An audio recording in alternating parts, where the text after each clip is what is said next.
আসসালামু আলাইকুম। কুকিং হাউজে সবাইকে স্বাগতম। আজ তৈরি করে দেখাবো সুস্বাদু ফুলকপি দিয়ে দারুণ মজাদার একটি চপ বা বড়ার রেসিপি। সকাল অথবা বিকালের নাস্তার জন্য খুব সহজেই তৈরি করে নিতে পারেন। খেতে ভীষণ ভালো লাগবে। আমি এখানে ছোট সাইজের একটা ফুলকপি নিয়ে এভাবে কুচি করে কেটে নিয়েছি। ফুলকপির ডাঁটাটা নিইনি, শুধুমাত্র ফুলের অংশটাকে এভাবে কুচি করে কেটে নিয়েছি। চাইলে এখানে ফুলকপিটা গ্রেটার দিয়ে গ্রেট করে একেবারে মিহি করে নেওয়া যায়। তবে আমি ফুলকপিটা এরকম একটু দানা দানা মতো রেখেছি, এতে করে এই চপগুলো খেতে খুবই ভালো লাগবে। ফুলকপিটা ভালোভাবে ধুয়ে পানি একেবারে ঝরিয়ে নিতে হবে। একটা মিক্সিং বোলে ফুলকপিগুলো নিয়ে নেব। এবার এর মধ্যে দিয়ে দেব পেঁয়াজ কুচি আর কাঁচামরিচ কুচি। আমি এখানে হাফ কাপ পরিমাণ পেঁয়াজ কুচি নিয়েছি আর পেঁয়াজটা একটু মিহি কুচি করে নিয়েছি। আর কাঁচামরিচ দিয়েছি ১ টেবিল চামচ পরিমাণ। এখানে যার যার টেস্ট অনুযায়ী মরিচের পরিমাণটা এড করে দিতে হবে। পরিমাণ মতো লবণ দিয়ে দেব। ১ চা চামচ পরিমাণ দিয়ে দেব আস্ত জিরা। হাফ চা চামচ মতো দিয়ে দেব শুকনা মরিচ গুঁড়া।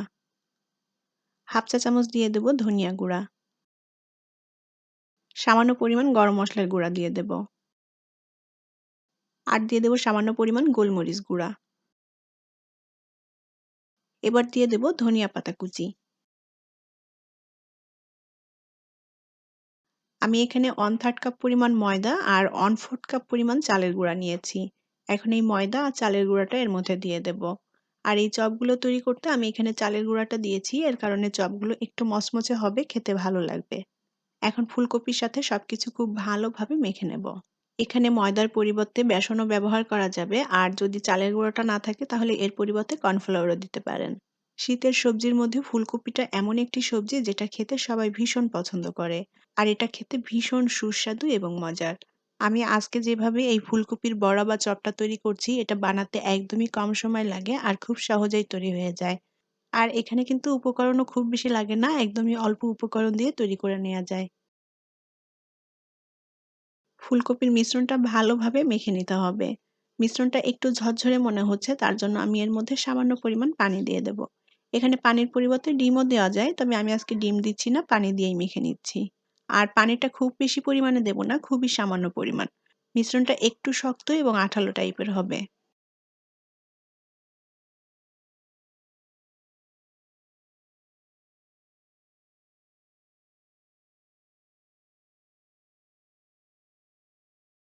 ফুলকপির মিশ্রণটা আমি খুব ভালোভাবে মেখে নিয়েছি।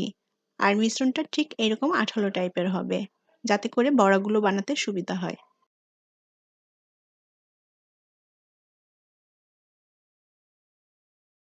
চুলায় একটা প্যান বসিয়ে দিয়েছি। এখন প্যানে পরিমাণ মতো তেল দিয়ে দেব। আজকের এই ফুলকপির চপ বা বড়াটা আমি একদমই কম তেলে ভেজে নেব। এটা চাইলে ডুবো তেলেও ভেজে নেওয়া যাবে। তো আমি এখানে খুবই অল্প পরিমাণ তেল দিয়ে দিলাম। এখন তেলটা একটু গরম করে নিতে হবে। এবার ফুলকপির মিশ্রণ থেকে পরিমাণ মতো মিশ্রণটা নিয়ে এভাবে গোল শেপ দিয়ে আমি চপগুলো তৈরি করে নেব। এখনো যারা আমার চ্যানেলটি সাবস্ক্রাইব করেননি তারা প্লিজ আমার চ্যানেলটি সাবস্ক্রাইব করে নেবেন, যেন আরো ভালো ভালো রেসিপি আপনাদের সাথে শেয়ার করতে পারি। আর আমার রেসিপিগুলো আপনাদের কাছে কেমন লাগে সেটা অবশ্যই কমেন্ট করে জানাবেন। ফুলকপির এই চপগুলো বিভিন্নভাবে তৈরি করা যায়, তবে আমি আজকে যেভাবে তৈরি করলাম এটা সবথেকে সহজ। চুলার আঁচটাকে অল্প রেখে আমি চপগুলো ভেজে নেব। যেহেতু আমি চপগুলো অল্প তেলে ভেজে নিচ্ছি আর এখানে ফুলকপিটাও আমি কাঁচা দিয়েছি, যার কারণে অল্প আঁচে ফুলকপির চপগুলো ভেজে নিতে হবে, যেন ফুলকপিটা ভালোভাবে সেদ্ধ হয়ে যায়। চপগুলোর এক পাশটা একটু ভাজা হয়ে গেলে এখন উল্টে দিয়ে অপর পাশটাও ভেজে নেব। আর এইভাবে আমি কয়েকবার উল্টাপাল্টা করে দিয়ে চপগুলোকে সুন্দর একটা গোল্ডেন ব্রাউন কালার করে ভেজে নেব। এটা আপনাদের পছন্দ মতো কালার করে ভেজে নিতে পারেন।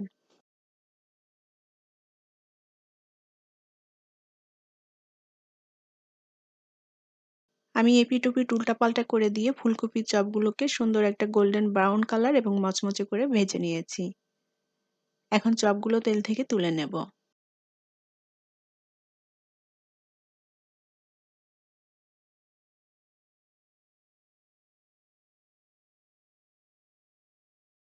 দারুণ সুস্বাদু ফুলকপির এই চপগুলো টমেটো সস দিয়ে গরম গরম খেতে খুবই ভালো লাগবে।